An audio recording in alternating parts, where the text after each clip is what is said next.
Amin. Haleluya. Kita akan membaca firman Tuhan dari Kisah Rasul 2. Nanti ya, Bang Ardo, siapin ya, Kisah Rasul 2. Ya, kemarin kan kita sudah baca Kisah 2, tapi kita baca lagi yang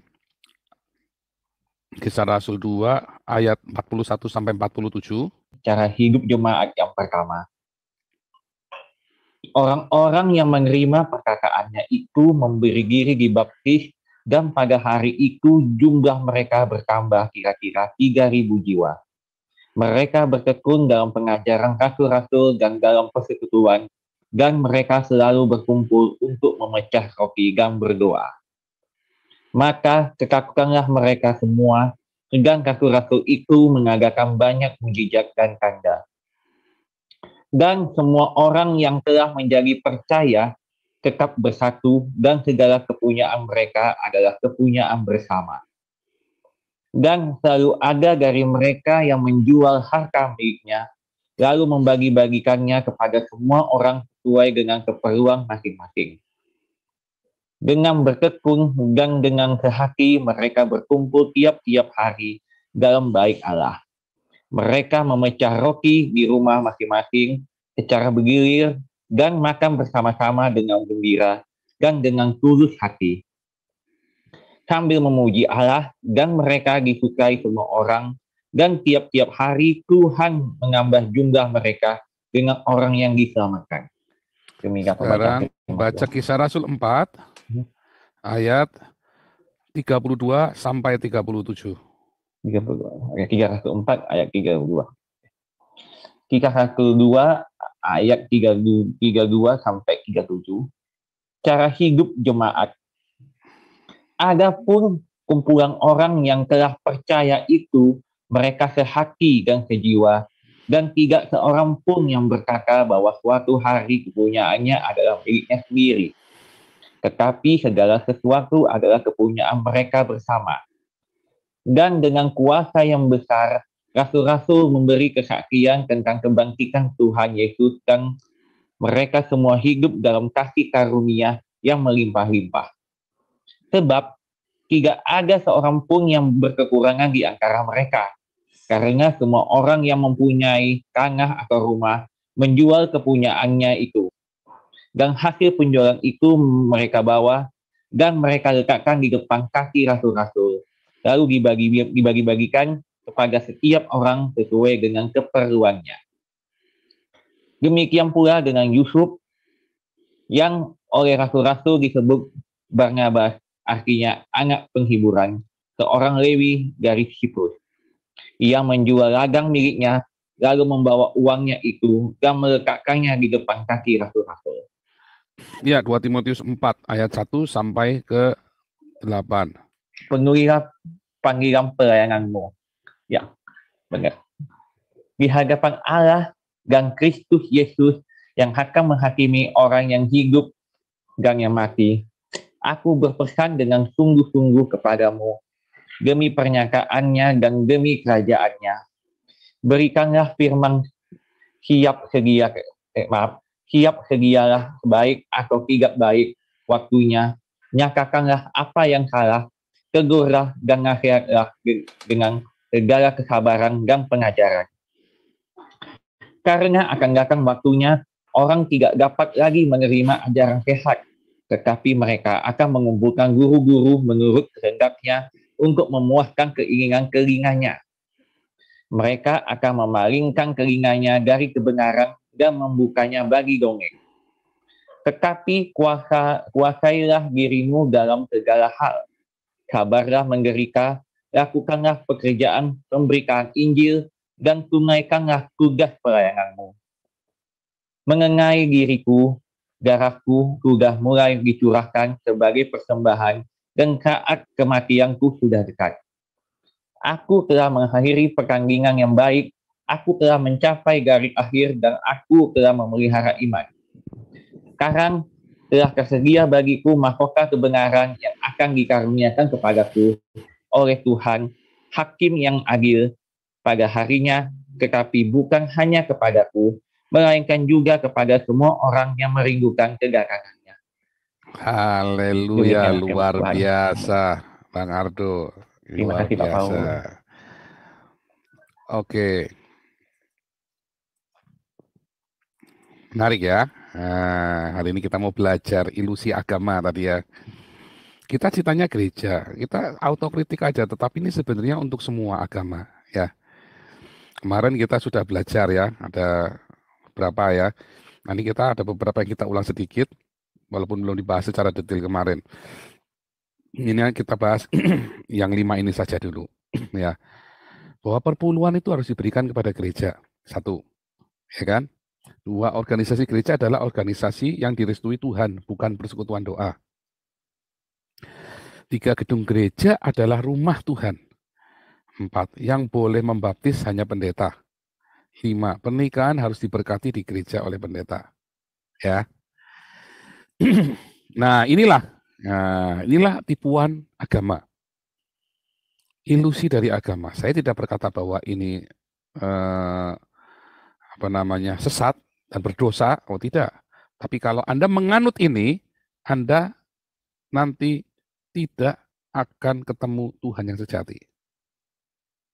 Sulit kecuali Anda mendapat intisarinya.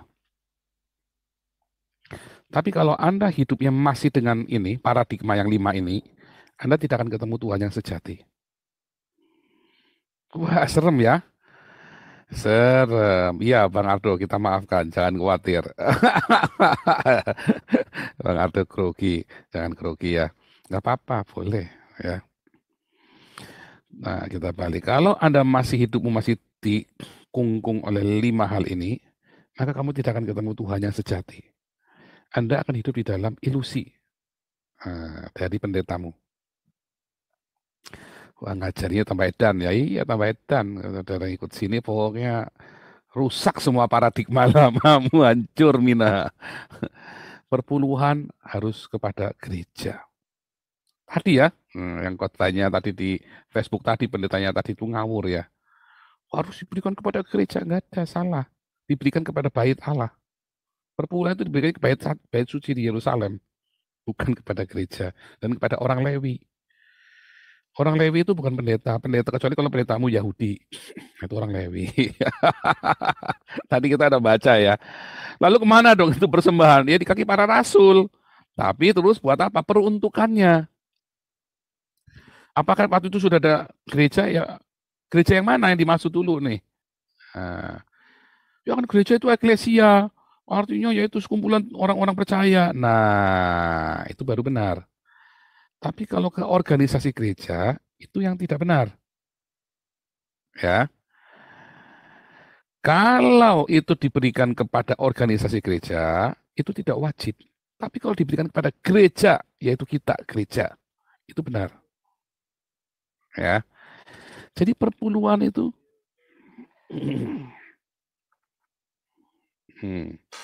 perpuluhan.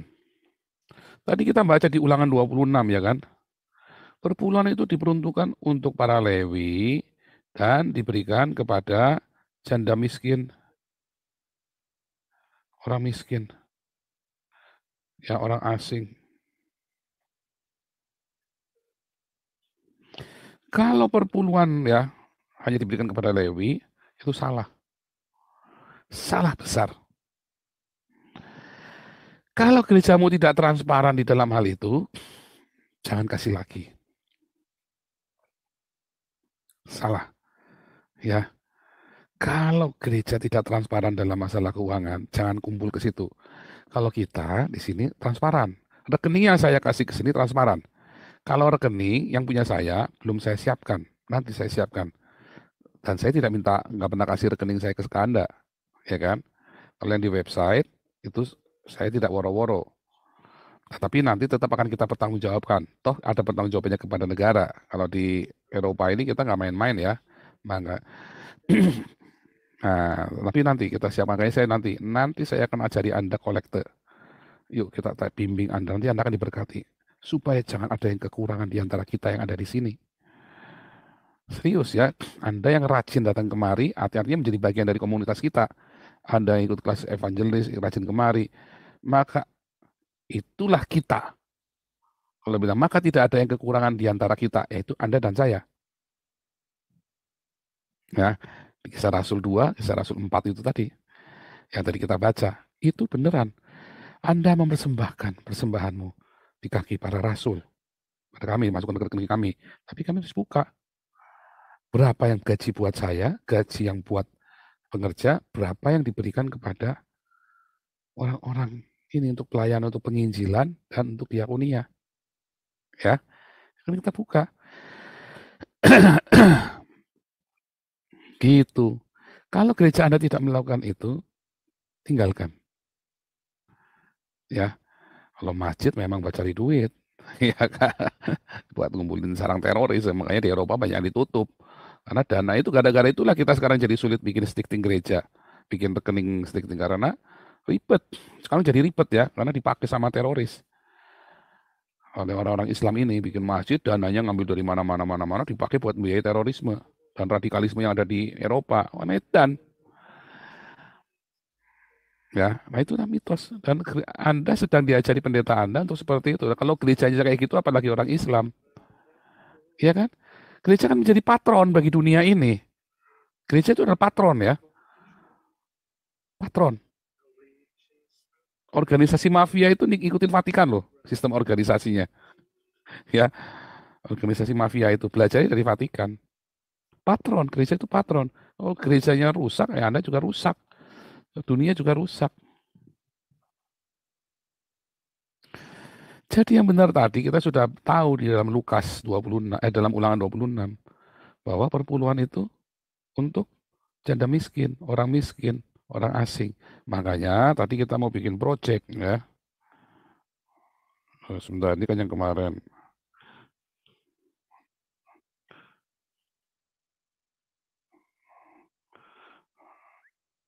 Ya, ya. Kita mau bikin ini ya. Kita mau bikin project. Ini ya.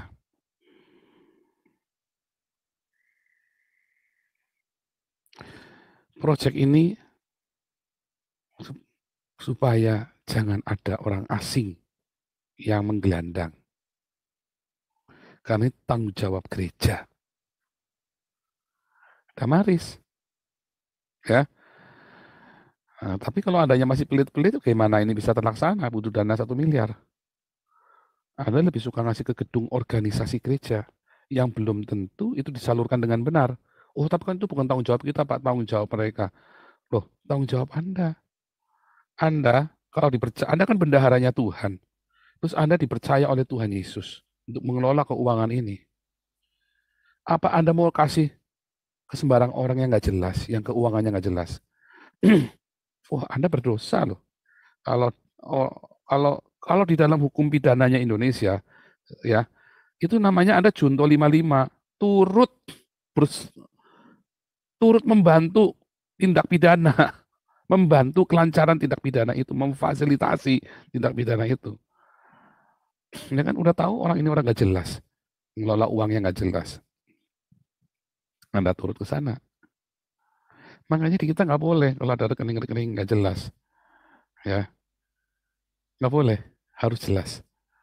Itu ya. Makanya kemarin kita stop yang buat Pak KC. Karena udah nggak jelas lagi. Dan sudah bingung, udah mau buat apa. Dan mereka sudah kehilangan arah sekarang ini mau buat apa. Uangnya itu buat nyokok kah? Buat rumah sakit kah? Buat pengacaranya foya-foya kah? Itu ya. Nah ini kudu jelas. Itulah perpuluhan dan kolektor yang Anda kumpulkan. Karena itu Anda adalah bendaharanya Tuhan Yesus. Kalau Anda tidak menyalurkannya dengan kepada orang-orang yang jelas, Anda sedang berfoya-foya loh. Membuang-buang loh sumber daya itu. Ya. Tapi kalau Anda lakukan untuk sebuah pekerjaan Tuhan, ini kan pekerjaan Tuhan, bukan pekerjaan kita. Tuhan yang suruh kasih tumpangan orang asing, gembel-gembel itu kan. Itu masalahnya yang tidak dipahami oleh gereja Dan Anda dari kecil termasuk saya diajarinya kasih uang ya ke gereja. Dulu saya begitu. Sampai saya nyadari saya ketemu Tuhan Yesus diajari saya. Enggak begitu caranya, Nak. Salah kalian semua. Ajaran Tuhan Yesus tadi. Ya. Wah, itu serem ya kalau saya bilang kasih ke gereja. Itu salah. Malah itu Anda ngeracunin, itu jadi racun nanti. Gitu ya. Jadi ini kita singgung lagi sedikit ya. Kemarin sudah kita kasihkan ke Damaris. Jelas laporan keuangannya, jelas pengurusnya. Ya, orang jelas semua. Nanti kita audit ya bulan Maret ya. Damaris ini bulan Maret audit. Siap-siap audit. Entah gimana caranya nanti. Libur dulu seminggu atau bagaimana, atau tetap sambil jalan, saya nggak tahu ya. Itu nanti urusan ini kita sudah cari orang akunting segala. Sama agama-agama itu mengendaki Anda masuk ke mereka tanpa mereka mau kasih pertanggungjawaban keuangan itu buat apa. Jangan kasih. Anda itu yang orang-orang Islam yang suka minta-minta uang di pinggir jalan, jangan-jangan uangnya itu nanti buat terorisme lagi, buat ngebom gereja, buat bakar gereja. Jangan kasih.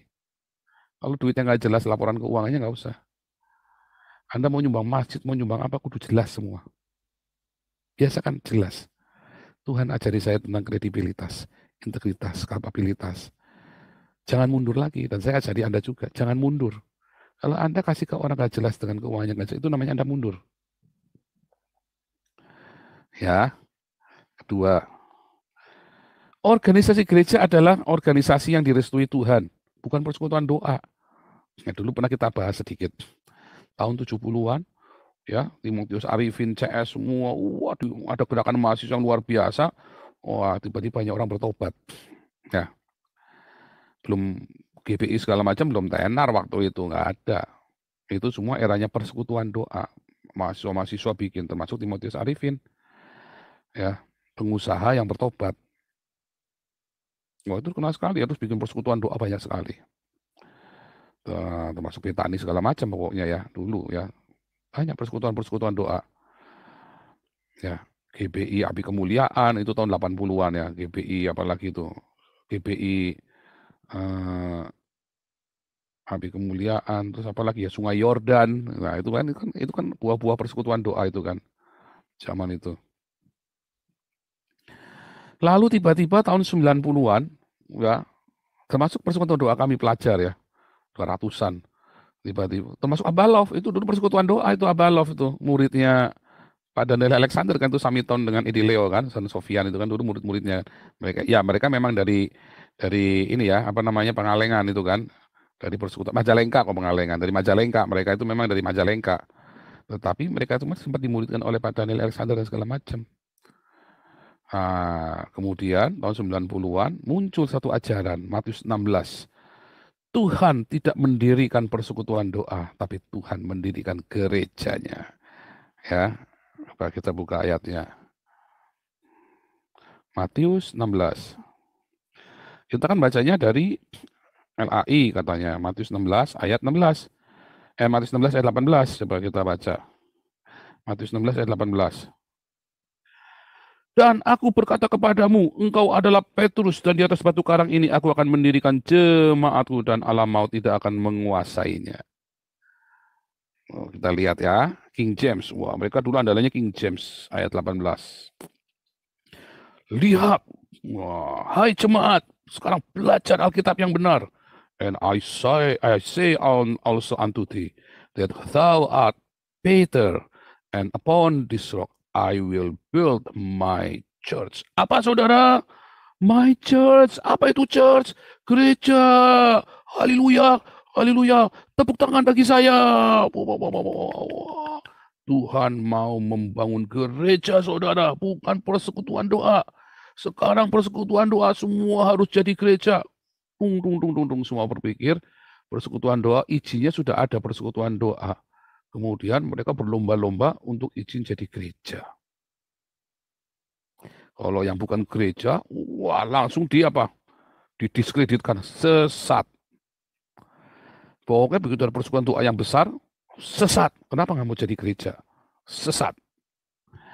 Kami dulu persekutuan pelajar udah ratusan, ya. Abah Love datang ke kami dulu ya, sering melayani. Oh, kamu harus jadi gereja, saya bilang sama Seno ya, sama Seno Wijaya, muridnya Edi Leo itu waktu itu. Kak Seno, kami sudah komitmen dengan Badan Kerjasama Gereja, tidak akan menjadi gereja. Kenapa? Kamu kan nggak tahu saya yang tiap minggu dipanggil sama BKGS diomel-omelin. Saya dengan teman-teman ini kan, dan kita sudah janji nggak akan jadi gereja. Kita sudah ratusan. Akhirnya mereka nggak mau, tinggal. Ya udah nanti kita nggak datang lagi, nanti yang datang dari Salatiga. Datanglah Lai Wing, Koh Wing itu kan. Sama, kamu harus jadi gereja. Enggak, kita nggak boleh jadi gereja. Nah, akhirnya setelah saya ke Salatiga, saya udah jadi pendeta, ya di Betani, saya ngomong sama mereka, kalian balik ke gereja. Kan udah banyak banget ya, udah banyak banget. Saya diundang khotbah itu udah 500, tapi udah satu gedung itu penuh ya. Kita pinjam gereja Betel Maranatha waktu itu. Gedung penuh saya bilang. Terus habis saya khotbah KKR temu pelajar keberapa itu ya? Temu pelajar yang keberapa itu? Wah, wah, itu heboh waktu itu ya. Akhirnya mereka balik ke gereja. Yang paling seneng siapa? Ya gereja Betel. Paling banyak itu. Separuh itu masuk ke gereja Betel semua. Kebetulan. Kemudian ketua dari itunya anaknya pendeta gereja Betel, ketua dari organisasi pelajar kami itu. Gilirannya memang sudah giliran gitu kan. Kan kita kan turun temurun begitu. Ya gitu ceritanya ya. Saudara, Tuhan ingin membangun apa? Gereja. Membangun apa? Sekali lagi katakan gereja. Gereja. Gereja. Yang gereja ini dalam pikirannya apa? Diajari gereja itu apa? Organisasi, izinnya gereja. Dengan gedung gereja yang ada salibnya. Begitu. Itu salah ya, itu ngawur itu. Enggak. Ya, bahasa aslinya ini tadi ya, bukan church itu bukan gedung gereja. Ya, ayat 816 ayat 18 itu tadi adalah ya, aku berkata kepadamu, engkau adalah Petrus, di atas batu karang ini aku akan mendirikan eklesia, jemaat. Yang benar ya jemaat, bukan gedung gereja. Eklesia. Ya, Tuhan membangun eklesia. Bukan gedung gereja, bukan organisasi gereja. Kita ini gereja. Ya, kita ini gereja. Jadi apakah Anda membutuhkan organisasi gereja sebetulnya? Tidak. Anda tidak butuh organisasi gereja. Anda butuh eklesia. Anda butuh tubuh Kristus. Kita saling membangun, menguatkan satu sama lain. Oh, tapi kan nggak ada komitmen ya di gereja. Emangnya bedanya apa? Sama-sama nggak ada komitmen. Iya, tapi kan kita kasih kolektor. Nah, itulah kamu dibohongin. Kamu lagi didagangin. Itu mereka lagi buka toko yang namanya Gereja Betel Indonesia. Mereka lagi buka toko. Toko-tokonya ini di bawah perusahaan PT GBI. Perusahaan perseroan terbatas yang namanya GBI. Nah, duitmu disedot. Itulah kenyataannya. Wah, ini Haikal Hasan dicekal, diusir. Saya ini udah orang GBI sekarang sedang berdoa syafaat tiap malam. Tuhan Yesus tolong supaya Joseph Paulus jangan pulang ke Indonesia atau ditangkap polisi supaya jangan khotbah ini lagi. Aduh. Enggak ya. Tuhan menghendaki 2-3 orang bersekutu di dalam nama Yesus. Bukan di atas nama gereja Betel. Bukan atas nama GKI. Bukan atas nama gereja Mawar Saron. Wah, tapi kan di GBI ada hadirat Tuhan, bidi-bidi, bada-bada. Nah, itu Anda percaya? Ya, sambil pakai jam tangan 15 miliar. Wih, aku rasakan hadirat Tuhan. Berasa. Haleluya. Gilbert tuh ya. Benar, Anda yakin ada hadirat Tuhan di situ? Jemaatnya ada yang miskin. Kalau ada hadirat Tuhan, Kisah Rasul 2, ada hadirat Tuhan, maka di situ ada saling berbagi. Nggak mungkin ada jemaat yang kaya banget, terus ada yang sampai kere. Nggak mungkin. Kalau di gereja itu ada hadirat Tuhan, saya jamin, aku yakin tidak akan ada orang miskin, tidak ada orang berkekurangan di gereja itu. Nanti kita bikin hadirat Tuhan. Kita datangkan hadirat Tuhan di Koinonia Online Nabi ke-26. Kita akan hadirkan hadirat Tuhan. Supaya jangan ada orang miskin di tengah kita. Yang setuju, ketik amin. Haleluya. Bukan Gilbert lu ya. Bukan. Nah, yang setuju, tulis amin di live chat YouTube, di live chat yang ada di Zoom. Tertawa senang. Tertawa senang, bukan tertawa jahat. Kita akan hadirkan hadirat Tuhan buat Anda semua. Itulah hadirat Tuhan yang benar. Ketika para rasul dipenuhi dengan Roh Kudus, maka mereka bersaksi memberitakan Yesus. Yang kedua, maka mereka kemudian berbagi satu sama lain. Sampai nggak ada yang kere, nggak ada yang namanya nggak bisa bayar sekolah. Begitu Anda nggak bisa bayar sekolah, nanti kasih tahu ke kita, ke penatua di sini. Nanti kita tetapkan semua penatua ini loh. Kamu hubungin orang ini. Anda rajin datang, Anda rajin di YouTube, Anda rajin ini. Pak, saya rajin ngikutin Pak di ini. Nah, nanti kita atur. Nah, ikut pemuridan, makanya ikut pemuridan itu. Gitu. Ya. Itu hadirat Tuhan baru berasa. Aduh, ini Pak Pendeta mah bohongin Anda. Aku rasakan hadirat Tuhan. Siap-siap begitu Pak Pendeta ngomong gitu, siap-siap. Pegang kenceng-kenceng dompetmu, jangan pernah dibuka. Sekarang GPCC kasih ATM di depan. Oh, hati-hati. Belum lagi, hadiratnya berasa banget sampai dilip, Pak. Baru sampai lip udah berasa banget hadiratnya. Iya. Terus ada masuk, gesek satu-satu, gesek terus sampai mengepul. Aduh, Anda sedang ditipu ya. Itu bisnis agama, bisnis gereja. Dan gereja sedang menipu pemerintah. Mereka nggak bayar pajak loh. Oh, saya bayar pajak. Kita bayar pajak ya. Bentar. Kita bayar pajak ya, kita ada tagihan pajaknya. Makanya kita lagi ngurus ANBI, habis ini kita ngurus ANBI. Ya, atas nama Agios Internasional semua pajaknya ini. Kita punya BTW nomor ya. Nanti kita harus ANBI, karena kita mesti hati-hati ngurus begini ya kan. Nah, lihat ya, ada, mana nanti kelihatan nggak tuh? Agios Internasional, tadi blasting. Ya. Blasting itu kantor pajak ya. Blasting Deans. Kita bayar pajak ya. Sebab kita belum urus ANBI-nya. Harus bayar pajak, enak aja. Nah, gereja bayar pajak nggak? Enggak lah. Pemerintah sedang ditipu sama gereja. Menipu ditipu sama pendeta-pendeta ini.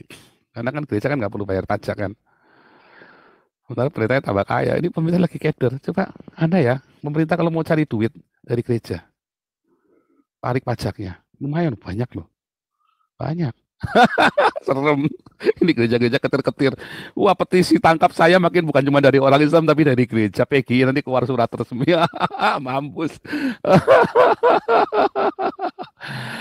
Aduh, nih ada yang bilang, gereja kan organisasi nirlaba. Iya, tapi bagaimana bisa orang nirlaba? Pendetanya pakai Porsche, pakai Ferrari. Nirlaba gundul peang. Itu cuan sih. Anda tahu cara membangun sebuah gereja dimulai dari mana? Dimodalin dulu sama gereja induknya. Kalau kamu dalam berapa bulan nggak balik modal, copot ganti orang lain yang bisa. Philip Mantova gitu cara bikinnya Mawar Sarun. Kalau kamu tidak produktif, nggak bisa menghasilkan, ya dalam berapa hari tutup. Target kamu, jangan sampai bilang, jangan bilang ngebohong, saya enggak ya. Mana pernah saya bohong? Mana bisa? Gereja itu organisasi transisi, ya. Itu modalnya itu 4 kali lipat tuh, lebih enak daripada bisnis minyak dan bisnis narkoba. Gereja itu dagang yang lebih enak daripada bisnis narkoba loh. Tanpa resiko lagi.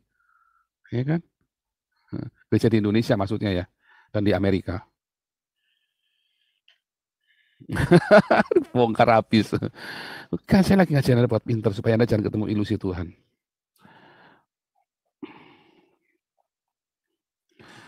Jadi organisasi Tuhan itu menghendaki tubuh Kristus. Ya, 2 Korintus itu ya, tubuh Kristus. Tetapi yang keluar bukan tubuh Kristus. Tapi apa? Bukan organisme, tapi organisasi. Ya, yang keluar bukan organisme tapi organisasi. Iya, kalau di Jerman itu, kalau Anda kasih persembahan ke gereja, ya, Anda bisa minta resinya itu atau buktinya itu buat pemotongan pajak. Kalau di Indonesia kan nggak bisa, karena gereja nggak diaudit sama pemerintah. Kalau di Jerman, gereja diaudit sama pemerintah, nggak main-main. Makanya saya lagi ngurus ANBI, supaya kita jangan bayar pajak, dan daripada uang itu kan sama saja. Tapi Anda tetap sama aja, milik ke kita pun, masih ke kios pun tetap Anda bisa itu, karena kita adalah Gnoskap, ya, jemaat gereja, organisasi gereja. Stichting Hagios Internasional ini adalah Gnoskap, sebuah gereja. Nah, kita sedang urus ANBI-nya supaya uh, semuanya bisa kita maksimalkan. Kalau sampai nggak ANBI punya nggak apa-apa, tetap kita bisa ini kan ya, tetap bisa karena kita sudah Gnoskap.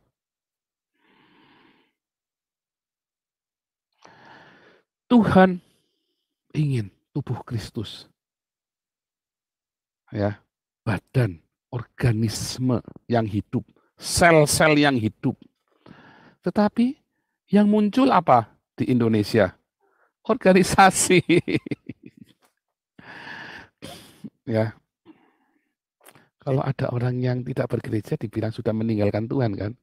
Coba Anda yang sudah bertahun-tahun tidak gereja, Anda kan dibilang, oh dia sudah lama meninggalkan Tuhan. Ya toh? Coba Anda yang sudah, Anda oh, ini sudah lama meninggalkan Tuhan. Anda sendiri kan juga merasa tuh, iya saya sudah lama meninggalkan Tuhan.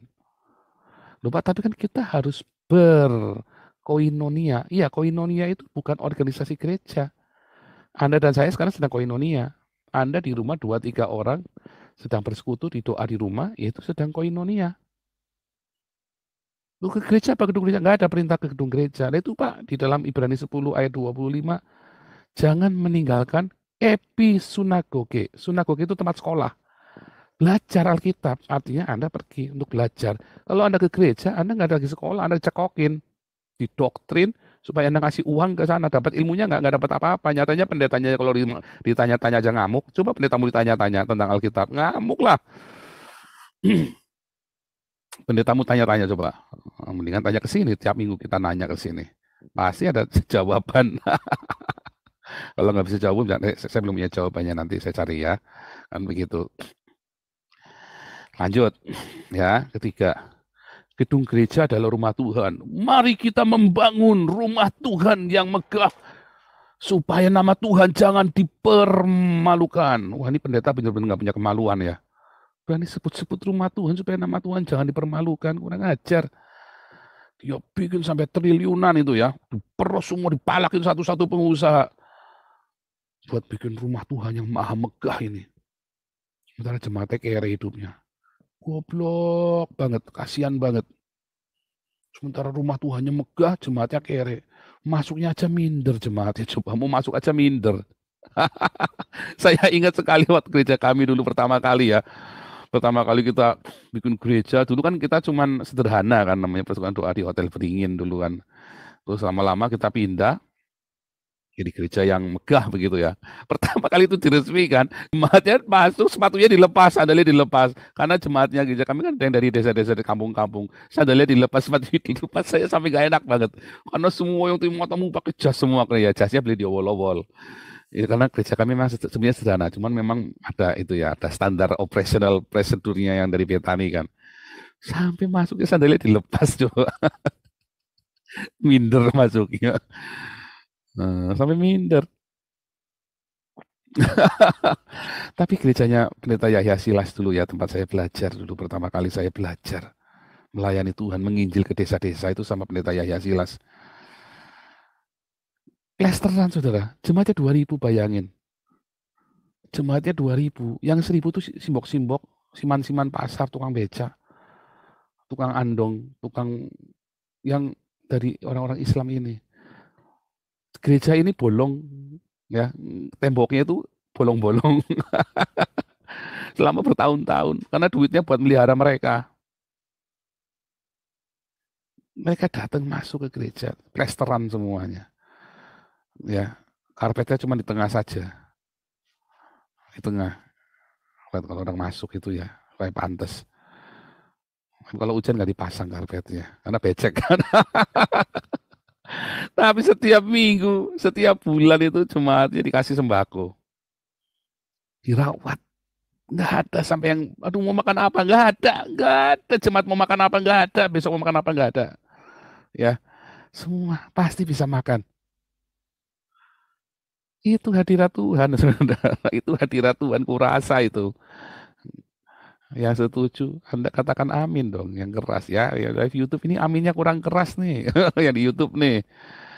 Itu beneran saya ngomong ya, Anda bisa cek di Selawi tuh, GPPS Selawi, Pendeta Yahya Silas. Ya, itu beneran udah almarhum ya, udah lama banget, meninggal tahun 93. Ya, Anda boleh cek. Saya 6 tahun ikut beliau ya, saya 6 tahun. Itu orang mati didoakan bangkit beneran ya. Nggak terkenal kan? Iya, kan nama Yesus yang dikenal. Nah, itulah pendeta yang bener yang begitu tuh, hamba Tuhan bener itu. Itu hamba Tuhan bener itu. Anaknya udah meninggal juga, menantunya udah meninggal ya. Itu beneran ya, itu pendeta Yahya Silas itu beneran, beneran. Orang mati bangkit, orang udah kena tetanus, udah mau mati itu ya, udah masuk kamar gelap, didatengin, didoain sembuh. Nggak main, nggak kayak Andi Simon yang datang 1.000 yang sembuh cuma satu. Ini semua yang datang sembuh semua, makanya jemaatnya di gereja itu orang-orang yang disembuhkan itu semua. Dan benar-benar hidupnya sederhana. Coba pelayanan sama saya, ini orang kaya nih, pendeta Yahya Silas itu anak orang kaya dan dia orang kaya. Bukan dari situ, tapi dia memang punya toko besi. Asalnya memang pedagang toko besi. Orang kaya sampai dijual semua buat bangun gerejanya. Nggak ngemis-ngemis. Hadirat Tuhan berasa di situ, saudara. Ada cinta di situ. Ada kesederhanaan. Ya, ya kalau GPPS kan Anda tahu sendiri putih-putih kan. Putih-putih. Kalau ada yang pakai kinclong-kinclong begitu langsung dilihat begini dia. Langsung, terus ada grogi dia mau ngomong nggak enak. Ya kan. Saya belajar dari hamba-hamba Tuhan seperti ini ya, makanya saya percaya ada hamba Tuhan yang baik. Dan itu punya teladan yang baik, yang hidupnya sederhana. Bayangin ya, itu kota kecil, jemaatnya 2.000, yang 1.000 sibuk-sibuk pasar, siman-siman, orang-orang Islam, yang didoakan, yang kena hepatitis sudah kembung gede, perutnya udah gede, gede banget, kayak mau meledak ya perutnya yang kena hepatitis itu kan. Didoain sembuh. Dia sekeluarga datang, sekampung datang, coba bayangin. Tapi kan namanya orang miskin, pasti dia minta doa kan udah kere kan. Datang, ya diongkosin, ada yang yang itulah ya. Nah, itulah gereja. Itu gereja yang benar. Saya nggak cerita GPPS yang benar, GPPS karena juga banyak yang nggak benar. Yang cari duit juga banyak GPPS itu ya. Ini sejak Ishak Leo meninggal itu ya kacau sekali GPPS itu. Tetapi saya lagi cerita, saya kasih contoh yang benar tuh loh, gereja yang benar. Ya, Anda kalau mau nyumbang ya sama yang begitu. Semua orang udah meninggal. Pak Ishak Leo tahun 93 itu contohnya begitu. Kita akan hadirkan hadirat Tuhan buat orang-orang yang berjemaat, berkoinonia dengan kita. Ya, makanya yang rajin. Kalau Anda bagian dari kita, makanya tidak akan ada berkurangan. Nanti tunggu waktunya ya. Saya sudah minta wangsit dulu dari Jibril. Eh, jadi jangan membuat mewah gereja. Jangan sampai gerejanya mewah, jemaatnya kere. Jangan sampai. Nggak boleh. Haram jadah. Ya. Ya pikirkan, nah itu tugasnya pemimpin gereja dan para penatua. Bagaimana caranya supaya jemaatnya jangan kere. Wah, mind blowing bener ya, mind blowing bener. Karena gedung gereja itu bukan rumah Tuhan, itu gedung saja. Kita ini rumah Tuhan. Di mana itu ayatnya ya? 1 Korintus 6 toh?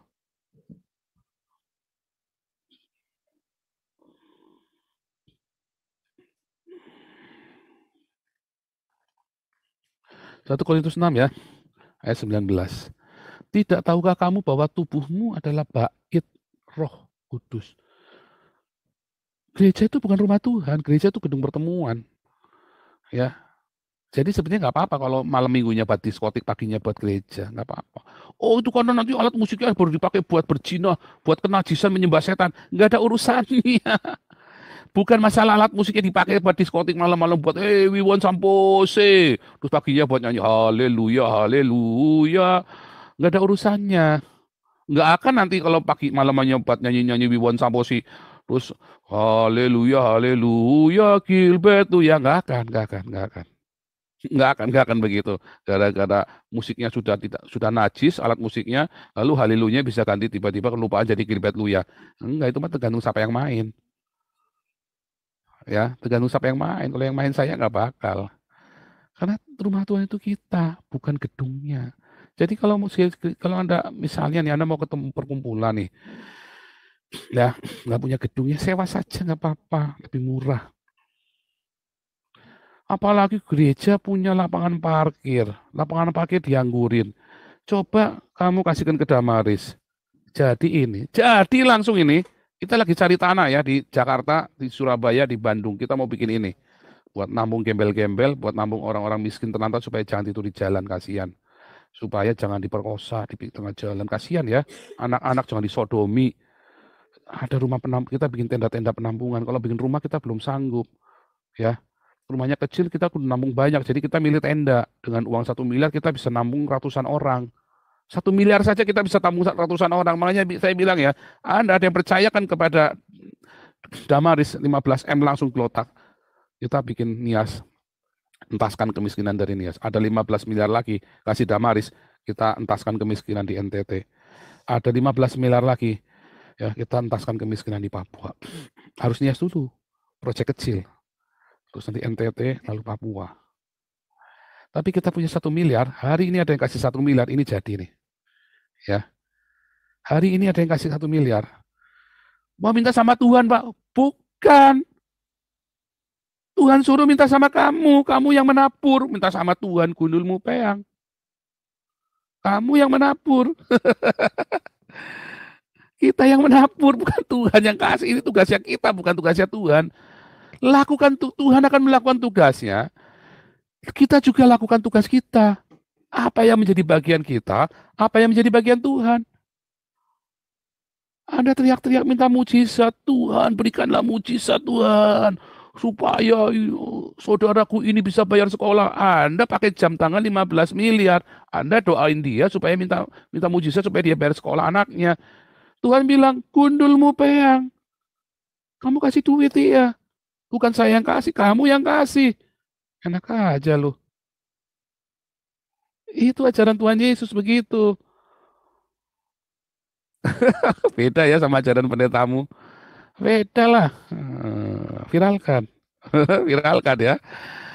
Dari awal tadi kan, hari ini kan pengajaran kita kan maut sekali hari ini kan. 1,5K penontonnya. Nggak kalah sama penontonnya Gilbert. Katakan amin. Wah, amin semua. Senang semua. Serius ya, saya nggak main-main.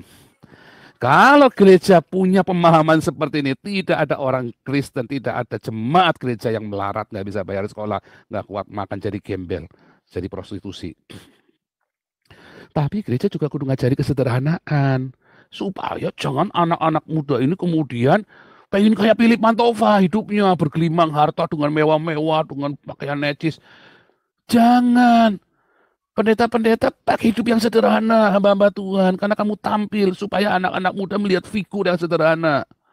Apakah yang namanya gaul itu kudu mewah? Enggak kan? Enggak. Anda bikin tren. Anda kan trend maker. Kita ini trend maker, patron yang diteladani oleh dunia dan juga oleh jemaat anak-anak muda. Kalau pendetamu gayanya udah edan, kayak Philip Mantova, jemaatnya girap-girap. Ya, jangan. Walaupun kaya sekalipun Anda sudah memutuskan jadi pendeta, mau Anda anak orang kaya pun, stop ya jangan. Kalau Anda jemaat biasa, ya Anda mau punya pakai Porsche, mau kebut-kebutan, ya sekarepmu gitu kan. Tapi kalau kamu pendeta, akhirnya lihat anak-anaknya pendeta-pendeta kena narkoba semua. Gaya hidupnya Bapak edan, anaknya dikonggrong terus edan. Ya, amin yang banyak. Ya, jadi ini gereja itu bukan organisasi nirlaba ya. Di Indonesia, gereja ini organisasi yang untungnya lebih daripada jualan narkoba. Ya. Makanya doa ya. Doa. Kita berdoa supaya kita mau sumbang proyek 1 miliar ini untuk bikin tenda-tenda. Ya, di Jakarta 1 miliar, di Surabaya 1 miliar, di Bandung 1 miliar, jadi 3 miliar. Doa ya, berdoa bukan supaya Tuhan kasih, berdoa supaya kita semua digerakkan hatinya oleh Tuhan buat ngasih, Anda dan saya. Bukan Tuhan kasih, gundul peyang. Anda yang kasih. Enak aja Tuhan kasih. Kamu yang kasih, sembarangan lo.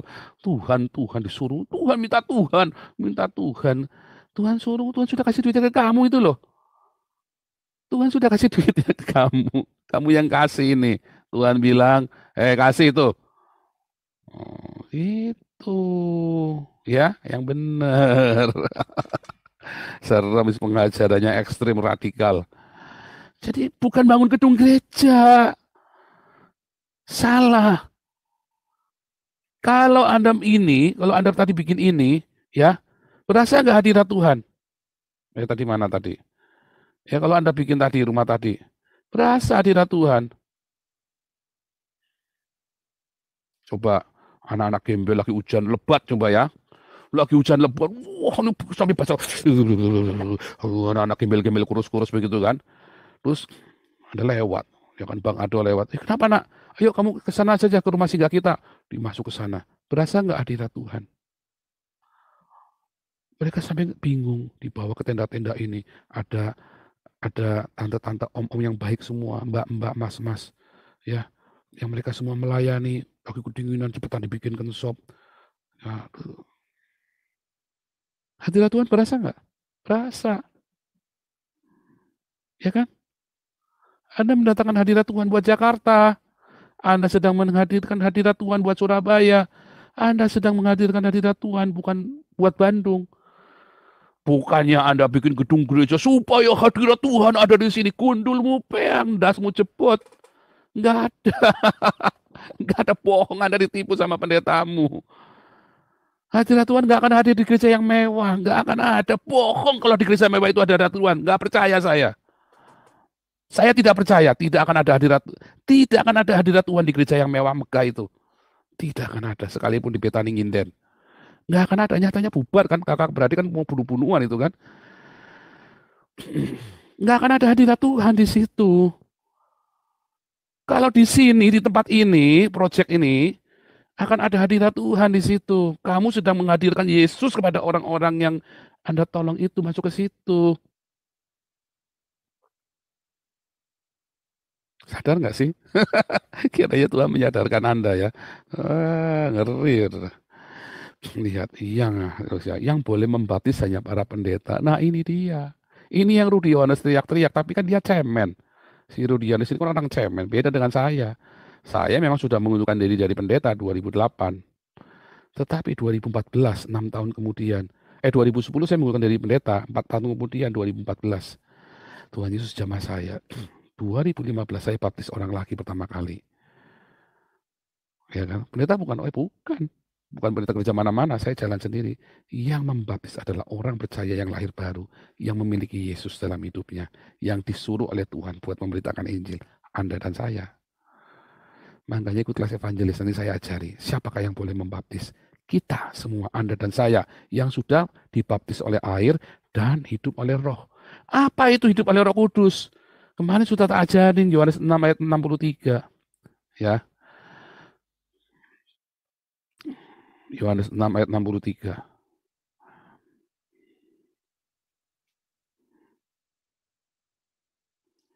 Lihat ya. Rohlah yang memberi hidup. Daging sama sekali tidak berguna. Perkataanku yang kukatakan kepadamu adalah roh. Kan kita disuruh, ulangi lagi ya. Yohanes 3 ayat berapa? Suruh lahir baru. 5 ya. Yohanes 3 ayat 5. Ya. Aku berkata padamu, sesungguhnya jika seorang tidak dilahirkan dari air, dibaptis kan? Dilahirkan dari air kan dibaptis. Dan dari roh, artinya baptisan Roh Kudus.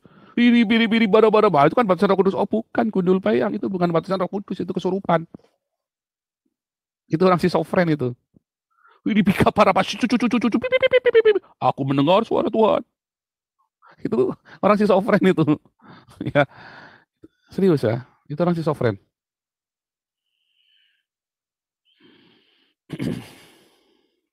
Roh itu bukan itu.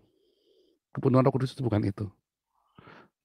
Orang yang lahir dari air dibaptis dan dari roh. Perkataanku adalah roh. Ya, perkataanku. Apa yang dimaksud perkataanku adalah roh? Yohanes 6 ayat 63. Rema ku adalah Roh Kudus. Rohnya Tuhan kan Roh Kudus kan? Masa nggak kudus? Roh Kudus kan roh yang kudus. Masa rohnya Yesus masa nggak kudus? Engkau harus lahir dari air dibaptis dan punya rema yang melimpah sampai tenggelam di dalam rema itu. Itulah lahir baru. Kalau kamu tinggal di dalam rema, kamu baca logos, kamu melakukannya dengan kasih, orang yang tinggal di dalam kasihku dan remaku, ya kan? Maka remanya kan tinggal dalam kita, melimpah dalam hidup kita, rema itu. Maka kamu akan minta apa saja. Tapi Roma 1 ayat 17, ya, Roma 10 ayat 17, iman datang dari rema.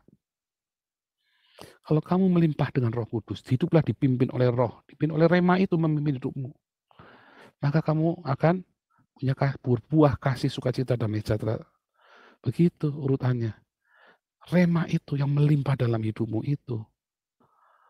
Ya, sehingga kamu mengalami kelahiran baru dan ada buah pertobatan, satu buah jiwa dan buah karakter. Itulah buah pertobatan, buah jiwa dan karakter. Ya, dan Anda boleh baptis sesama. Anda beritakan Injil lagi dan Anda baptis dia.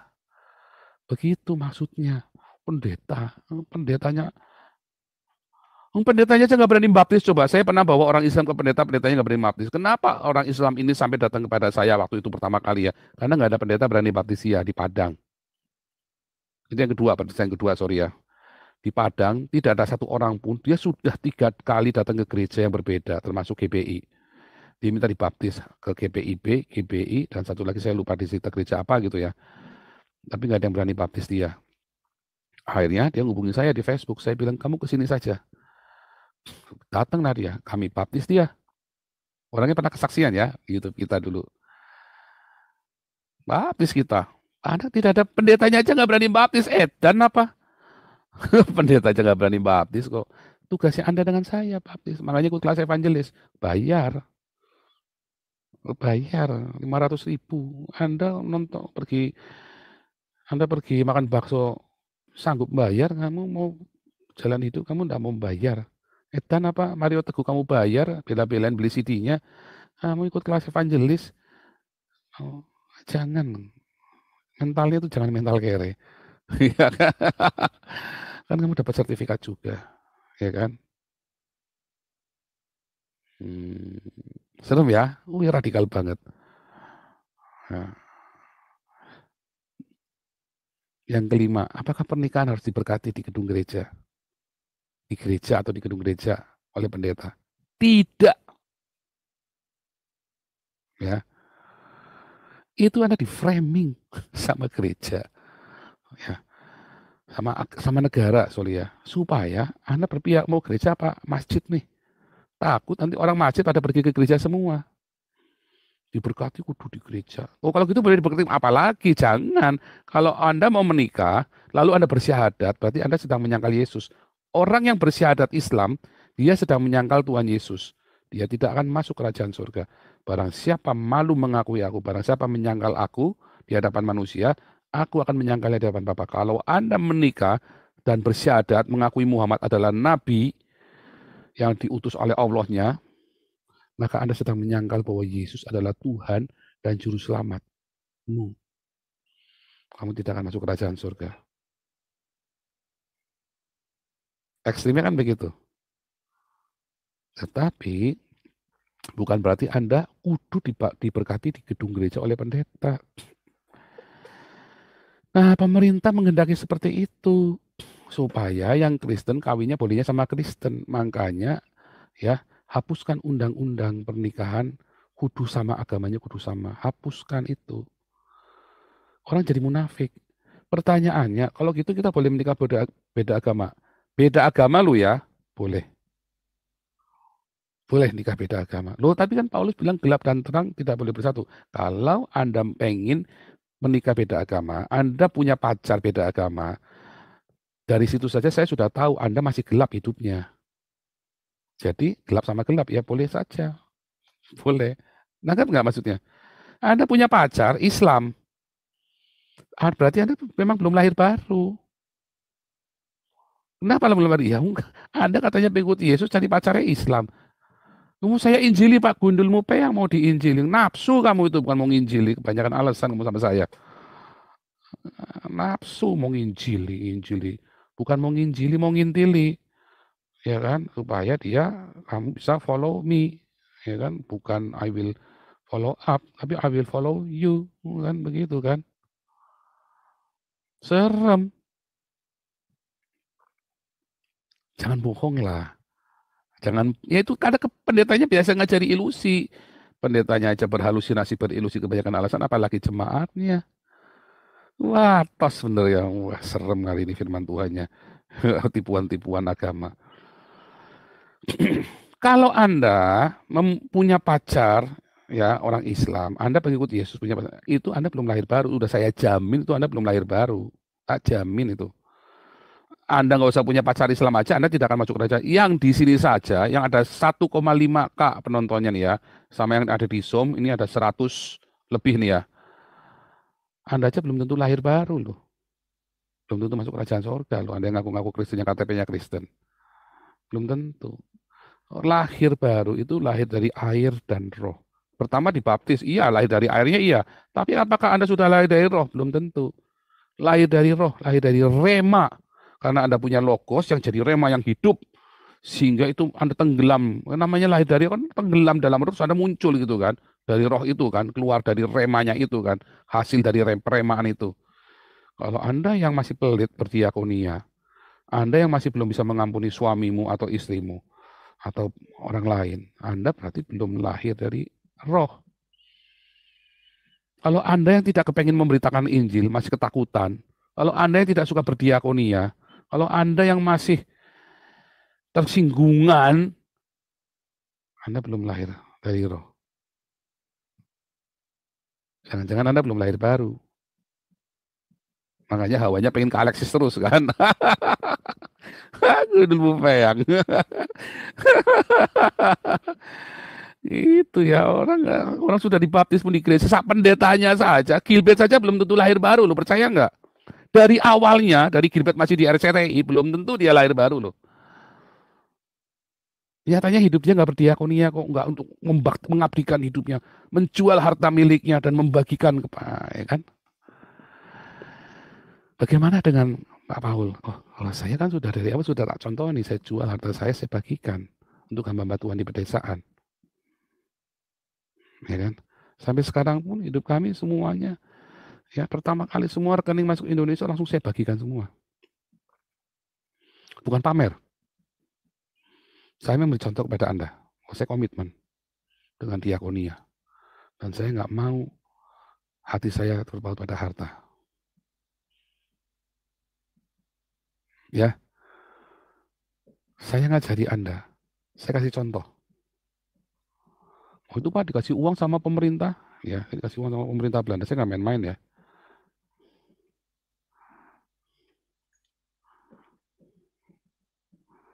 Mana ya?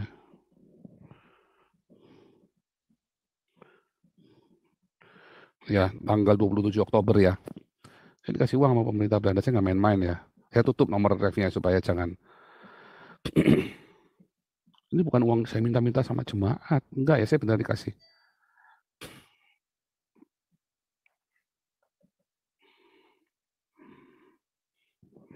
Saya nggak minta dari